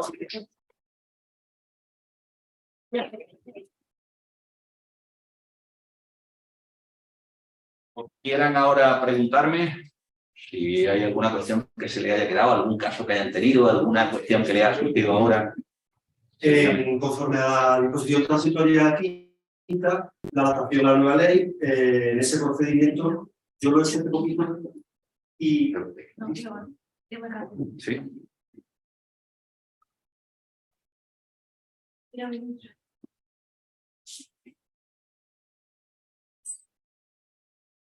Disculpe. Dice usted que en el procedimiento de adaptación, se va a celebrar la entrevista sí o sí. Se debería. Pero el procedimiento, la disposición transitoria quinta es la revisión de la sentencia. Debería de realizarse la entrevista. Había nombrado un tutor previamente Sí. y ahora solicitamos la adaptación a la nueva ley. Y la revisión, la entrevista se va a celebrar sí o sí. Yo también he ofrecido información testifical de parientes próximos. Muy bien. Que se va a emitir tal cual, ¿no? Sí, sí, vamos, no creo yo que haya ningún problema. Y lo que sí le digo, ¿solicita usted una curatela, un curador? Yo solicito una curatela representativa. Representativa, o sea, asistencial y representativa, las dos cosas, ¿no? Sí, porque la discapacidad, en este caso concretamente, de mi particular criterio, entiendo que podría... Es necesario funciones representativas. O sea, es que las funciones representativas es suplir la voluntad de la persona con discapacidad. No sé cómo ha llegado esa persona con discapacidad a esa situación, pero si es una situación que previamente se tenía conocimiento de cómo actuaba esta persona, imagínate, que no es una cuestión de una enfermedad de nacimiento, sino que esta persona progresivamente ha ido entrando en esa enfermedad. En este caso fue una enfermedad de nacimiento, fue una lesión cerebrovascular. En ese caso es muy complicado, porque ni siquiera la entrevista se puede proceder con esa persona. Por eso lo he preguntado. Porque... En esos casos es lo que nos dice la ley, que en casos excepcionales, es lo que nos dice, pues entonces se puede nombrar un curador con carácter representativo. Y en este caso es que el curador es el que representa a esa persona y tiene que realizar todos los actos. Pero se tiene que tratar siempre de pensar qué es lo que habría hecho esta persona si estuviera, desde luego, con sus capacidades totalmente completas. Es lo que dice la ley, que hay que tratar de ver. Entrevista, en este caso, es imposible. La entrevista, claro,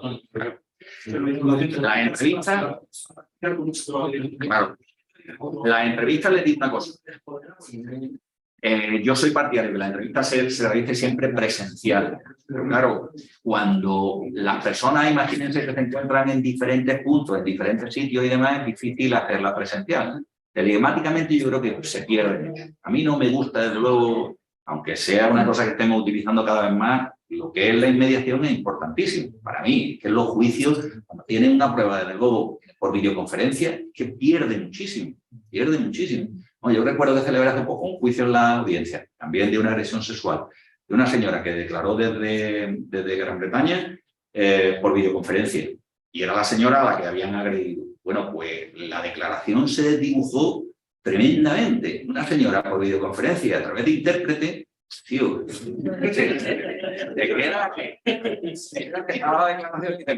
lo que ha dicho aquí ahora no es en absoluto lo que dijo en la fase de instrucción. O sea, que pierde muchísimo. A mí es una cosa que me gusta, desde luego, realizarlo presencialmente, si se puede. Y a pesar de que los medios telemáticos están ahí en la ley y que se deben de utilizar.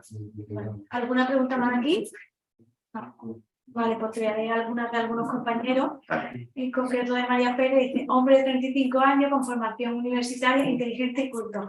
Lleva unos 27 años en la China, encerrado en su apartamento, solo y totalmente aislado del mundo.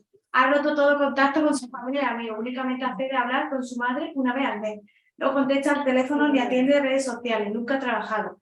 Carece de ingresos o rentas y depende económicamente de sus padres, pero se niega sistemáticamente a acudir psicólogo o psiquiatra.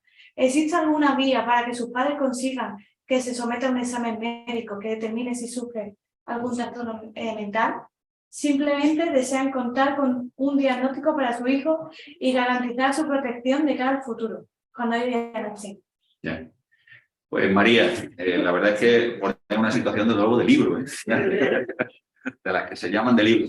Es complicado, vamos. Lo primero que había que ver, ese señor se comporta con normalidad en su domicilio o en su vivienda, que muchas veces es donde se detecta el problema. O sea, si esa persona tiene conductas disruptivas dentro de lo que son los vecinos del bloque, de su casa, pues quizá por ahí se podría a lo mejor tratar de solicitar una medida de apoyo a esa persona. Me he referido antes a esta sentencia del asunto de Diógenes. Todo esto empezó, desde luego, por una denuncia que pusieron los vecinos contra esa persona, porque estaba acumulando basura y se estaban produciendo, desde luego, malos olores en el domicilio. Y de ahí se inicia ese procedimiento. En el caso que tú me dices, si esa persona no muestra ninguna conducta disruptiva o no se ve, desde luego, que está sufriendo algún tipo de perjuicio, sería difícil. Si se pudiera acreditar eso, vamos, no sé si a través a lo mejor de servicios sanitarios, si este señor acude a un hospital o acude a algún centro para que se sepa si tiene algún tipo de enfermedad. Estos informes, que claro, no lo van a tener los padres porque es mayor de edad y es totalmente privado, pero con ese tipo de informe también se podría acudir. Pero muchas veces, si la persona necesita apoyo no inicia o no da señales de que lo necesita, es muy difícil comenzarlo. Nuestra compañera, Amalia, enhorabuena por la estupenda ponencia, tiene un cliente que hace 10 años le dio un ictus y estuvo mucho tiempo discapacitada. Se le nombró tutor judicial. Ahora ya tiene sus capacidades cognitivas plenas con capacidades de regirse por sí misma. ¿Qué podemos hacer si el tutor actual se niega a solicitar el restablecimiento de la tutela? El restablecimiento no, la revisión es lo que habría que hacer. Claro. Sí, por supuesto. Él puede iniciar un procedimiento. El mismo discapaz puede pedir la revisión de esa resolución, de esa sentencia, a efectos de que se le rehabilite. Ya no es necesaria la rehabilitación de la capacidad, porque es que ya no existe el incapaz. Ya únicamente sería el dejar sin efecto la medida del tutor, una revisión de esa sentencia. Y él mismo lo puede solicitar. Luego, nuestra compañera Yolanda dice: en cuanto a actuaciones a realizar por el guardador de hechos ante entidades bancarias u organismos diversos, como el caso al que ha hecho referencia, dos cuestiones. Ah, pero no ha vuelto a nada.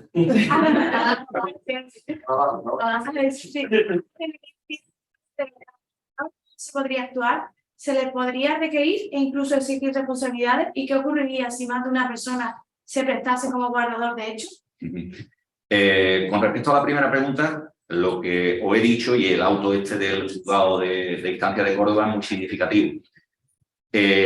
Tuvo que acudir al juzgado para que le dijeran que la hermana era su guardadora de hecho, porque no le hacían caso. Por desgracia, es así. O sea, que es lo que tendría que hacer. Acudir desde luego al juzgado y decirle que se le nombrara guardador de hecho a la persona que ya lo está ejerciendo. Pero como he dicho antes, y durante toda la ponencia, es disposición legal. O sea, por ley esa persona es guardadora de hecho. ¿Cómo se acredita? Como he dicho antes, con el libro de familia, con informes vecinales, con un acta de notoriedad, como sea, pero lo que tenemos es que procurar que ya las instituciones nos vayan haciendo caso de esas situaciones que existen, de esas guardas de hecho que se vienen ejerciendo y se vienen ejerciendo bien. ¿Vale? Porque se desconoce porque primero te dicen resolución, no te vale. Soy un guardador de hecho. Y la segunda cosa que le he dicho ¿Y qué ocurriría si más de una persona se presentase como guardador de hechos? Exactamente. En esos supuestos, cuando existe conflicto entre las personas que pueden ser guardadores de hechos, es cuando desde luego habría que acudir al juzgado. Habría que acudir al juzgado en un expediente de jurisdicción voluntaria para que se designara a una persona como guardador de hecho y se le dijera, es esta la persona como guardador de hecho. En este caso, sí, hay una controversia, no se está ejerciendo la guarda de hecho correctamente, vamos a acudir al juzgado una solicitud y que nos diga quién es el guardador de hecho. Una pregunta, perdón. Hemos comentado varias veces que ir a la notaría y si el notario dice que no determina que tenga confesión. Claro, y imagino, vamos, lo mismo con los testamentos. Igualmente en un testamento, yo cuando llegaba a la notaría, un discapaz y el notario le decía que no tiene capacidad necesaria, ahora ¿qué es lo que hay que hacer? Y yo creo que lo tendrán que hacer los notarios. Servirse del apoyo necesario. O sea, servirse a lo mejor del guardador de hechos.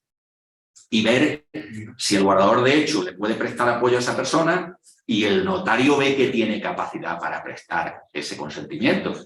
Es complicado. O sea, que a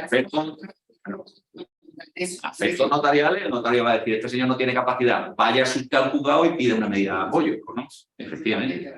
Pero es complicado. O sea, que ahora yo creo que se les debe de exigir al notario algo más, ¿eh? No como antes. Yo creo que antiguamente cuando veían a una persona que estaba así, ahí estaba fuera, no tiene usted capacidad, no puede otorgar testamento. Ahora, como a todos, se nos exige algo más. Pero se le protege mucho más así. Se le protege. Desprotege. Claro, si es que de lo que se trata ya es que esa persona con cierta discapacidad, si puede otorgar testamento, que lo otorgue. ¿Cómo puede otorgar testamento? Si hay una persona que está ejerciendo la guarda de hecho y que le preste el apoyo y que pueda decir que esas intenciones de esa persona en cuanto al testamento son las que deben de plasmarse, es lo que debe. Y a voluntad ese notario Es que se deja mucho desde luego a la apreciación que haga. Y se nos exige a todo, ¿eh? Se nos exige a... Tenemos que cambiar un poco la mentalidad. Compañera Adriana, con la patria potestad reintegrada por delante de la ley de oficio, ¿se revisa? Claro, sí. La patria potestad rehabilitada o la patria potestad prorrogada ya no existe. O sea que habría que revisar esa sentencia. O esa sentencia, revisión de oficio por parte del juzgado o una revisión mediante solicitud de cualquiera de los legitimados. Vale. O sea, hay que revisar. Vale, compañero Oscar. ¿Cómo podría encajarse con un guardador de hecho y la función de un administrador de un patrimonio protegido? Son cosas diferentes. O sea, el patrimonio protegido es... el patrimonio protegido, no me he dirigido, no he hecho mención a los patrimonios protegidos, pero también es importante y se ha hecho algún tipo de reforma con respecto a los patrimonios protegidos. Pero una cosa no significa la otra. O sea, incluso, como me he referido durante la ponencia, puede el guardador de hecho concurrir con la designación de algún apoyo judicial. pueden estar los dos. En este caso, la administración de un patrimonio protegido sería una cosa y el administrador únicamente con respecto a ese patrimonio protegido, y el guardador de hecho a lo mejor prestaría asistencia para las necesidades básicas de la vida diaria de esa persona con discapacidad. Son dos cosas diferentes, lo que yo entiendo. A la última y cortamos. Una persona... pues dale, María, venga. De lo que estábamos comentando antes de la parte de compensar, ¿vale?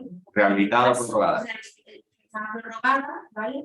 En el caso de que esos progenitores se hayan divorciado, claro, la patria potencial era compartida, aunque... Y sigue siendo compartida. Pero la cuestión es, ahora, ¿quién sería el guardador de hecho? ¿Con el que convive o el que tiene, porque tenía un régimen de visita? Exactamente. Si hay ahí ya un conflicto, Es un conflicto. tendríamos que acudir al juzgado y que el expediente de jurisdicción voluntaria nos dijera quién es el guardador de hecho. De todas maneras, el guardador de hecho en estos casos, no sé si existe, si la custodia que tienen, que ya a lo mejor será mayor de edad. Sí, claro, Es mayor de edad. el divorcio ya Claro. se estableció el régimen de visita y demás. O sea, que está con uno de los dos progenitores, está con uno de los dos.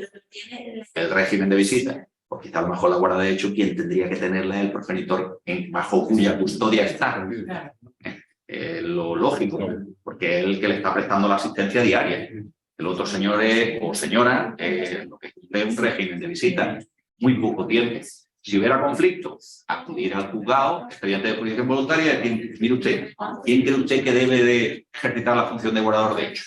Y ya está. ¿Quién presta el apoyo mejor? A que lo tiene bajo su custodia. Vale, la compañera Encarna dice, una persona con discapacidad que otorga medidas de apoyo respeta las decisiones que se adoptaron en el ejercicio de las medidas. ¿Cómo se exige el respeto a las decisiones adoptadas? Que sí, que está en la guarda de hecho, una de ellas. Sí, exacto, un hijo tiene medidas, Vale. el otro hijo no respeta y dice que cómo se hace para respetar las decisiones adoptadas. Si se está ejerciendo bien la guarda de hecho, las medidas que adopta el guardador de hecho serían las que deberían de hacerse respetar. Si hay conflicto de intereses entre el guardador de hecho y una tercera persona, entonces lo que hay que hacer es acudir al juzgado. Vale. Cuando hay conflicto y se acude al juzgado, se le dice al juzgado, mire usted, el guardador de hecho es este señor, pero luego hay otro que también se quiere ejercer y rogar funciones de guarda. A ver, ya la última de verdad, persona ciega que solicita un perro guía a las 11 y todos os pegas. Que solicita Un perro guía a las 11 y todos os pegan. es una cuestión quizá administrativa, es una cuestión administrativa. Esos son los recursos sociales o recursos sanitarios o asistenciales que antiguamente se judicializaban y ahora no se debe de judicializar. Tenemos que acudir a la administración y la administración responda. Nosotros respondemos judicialmente, la administración tiene que responder en ese sentido. Entiendo que si el que tiene que entregar.